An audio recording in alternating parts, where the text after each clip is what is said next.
សួស្តីបងប្អូនអរគ្នាថ្ងៃនេះខ្ញុំមានវីដេអូថ្មីមកមើលជួបបងប្អូនតាមជាថ្មីម្ដងទៀតដើម្បីមកចែករំលែកធ្វើវីដេអូចែករំលែកដល់បងប្អូនពីចែករំលែកពីចំណេះដឹងថ្មីៗដើម្បីឲ្យបងប្អូនយើងបានដឹងបានចេះទាំងអស់គ្នាចឹងណាបងប្អូនបាទថ្ងៃនេះខ្ញុំមានវីដេអូថ្មីមកចែករំលែកបងប្អូនអំពីរបៀបបិទ call ក្នុង chat ដើម្បីយើងចង់បិទកុំឲ្យអ្នកណាម្នាក់គេចង់ call ចង់ chat មកយើងអីប្រេតដែរយើងចង់បិទដើម្បីនៅពេលយើងរវល់យើងមិនចង់ឲ្យគេ call ឬក៏តែមកតាមកាមេរ៉ាតាម chat ញ៉ៃៗអីចឹងណាបងប្អូនបាទហើយមួយទៀតខ្ញុំនឹងបិទកុំឲ្យគេផ្ញើសារសម្លេងយើងទៅក្រៅដូចជាអ្នកដែល chat ជាមួយយើងហ្នឹងគឺចង់យកសម្លេងយើងផ្ញើទៅម្នាក់ទៀតផ្សេងម្នាក់ទៀតដើម្បីឲ្យគេស្ដាប់ឮទាំងអស់គ្នាចឹងណាបងប្អូនបាទអញ្ចឹងយើងមិនចង់ឲ្យគេ chat សម្លេងយើងចេញប្រេះប្រាស់ទេអញ្ចឹងបើសិនជាបងប្អូនចង់ចេះបងប្អូនអាចមកតាមវីដេអូខ្ញុំនេះទាំងអស់គ្នាមកដើម្បីយើងចេះទាំងអស់គ្នាចឹងណាបងប្អូនបាទអញ្ចឹងកុំឲ្យខាត់ពេលយូរបងប្អូនចូលទៅមើលវីដេអូខ្ញុំចែករំលែកទាំងអស់គ្នាទៅ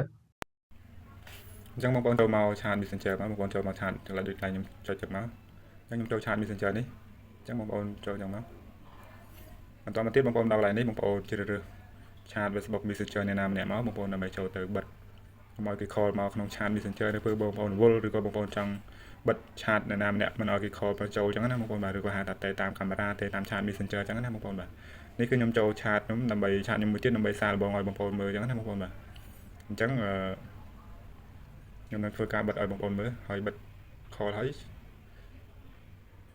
បើសិនជាបងប្អូនចង់បិទ call បងប្អូនចូលមកកន្លែងនេះមកកន្លែងរូបកណ្ដឹងនេះមកបងប្អូនបាទឥឡូវខ្ញុំថយក្រោយវិញបងប្អូនចូលកន្លែងនេះមកបងប្អូននេះបងចូលកន្លែងហ្នឹងមកបងប្អូនចូលកន្លែងហ្នឹងហើយបន្តមកទៀតបើសិនជាបងប្អូនឃើញបើកនៅកន្លែងនេះឃើញបើកនៅកន្លែងហ្នឹងបងប្អូនចុចបិទមកនេះឃើញគេដាក់ call ហ្នឹងបងប្អូនបាទបងប្អូនចុចបិទចឹងមក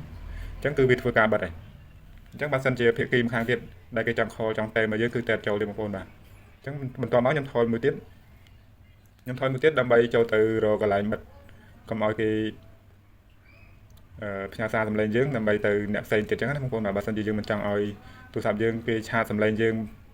យកទៅឲ្យអ្នកផ្សេងស្ដាប់ឬក៏អ្នកណាម្នាក់ទៀតដែលយើងមិនបានឆាតទៅហើយអ្នកដែលឆាតជាមួយយើងហ្នឹងគេយកសម្លេងយើងឆាតឲ្យអ្នកផ្សេងម្នាក់ទៀតស្ដាប់ចឹងណាបងប្អូនបាទដើម្បីចែកចាយសម្លេងយើងចឹងបើសិនជាបងប្អូនមិនចង់ឲ្យគេឆាតចែកទៅពីទៅនេះទៅនោះសម្លេងយើងចេញប្រេះប្រាស់ទេបងប្អូនអាចចូលទៅបិទក្នុងឆាតម្នាក់នឹងបានដើម្បីយើងឆាតឲ្យតែម្នាក់នឹងស្ដាប់ទេក្រៅពីហ្នឹងគឺយើងមិនចង់ឲ្យអ្នកណាស្ដាប់ទាំងអស់អញ្ចឹងបើសិនជាបងប្អូនចង់ធ្វើបែបនេះបងប្អូនចូលមកបងប្អូនអស់ចូលមកកន្លែងនេះមកបងប្អូនបាទនេះបងប្អូនបាទបងប្អូនចូលមកកន្លែងរូបសញ្ញានេះមកខ្ញុំអត់ធំអានអង់គ្លេសទេដោយសារខ្ញុំមិនសូវជឿជាក់អង់គ្លេសចឹងណាជាស្រ័យបងប្អូនបាទបងប្អូនចូលកន្លែងខ្ញុំចុចហ្នឹងមកចូលធ្វើតាមខ្ញុំហ្នឹងមកបើសិនជាដល់កន្លែងនេះបងប្អូនមើលខាងលើនេះបើសិនជាបងប្អូនឃើញបិទចឹងគឺ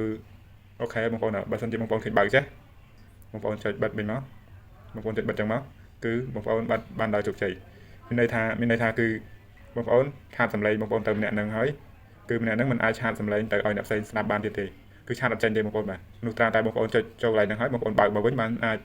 ម្នាក់ដែលឆាតជាមួយយើងហ្នឹងគឺគាត់នឹងឆាតសម្លេងយើងចេញក្រៅបានតែបើសិនជាបងប្អូនមិនបើកទេគឺគាត់អត់អាចឆាតសម្លេងយើងឲ្យអ្នកដទៃណាផ្សេងស្ដាប់បានទេអញ្ចឹងគាត់ស្ដាប់បានតែម្នាក់ឯងហើយនឹងម្ចាស់ខ្លួនដែលយើងនេះអ្នកឆាតទៅនេះគឺស្ដាប់បានតែពីរអ្នកហ្នឹងទេអ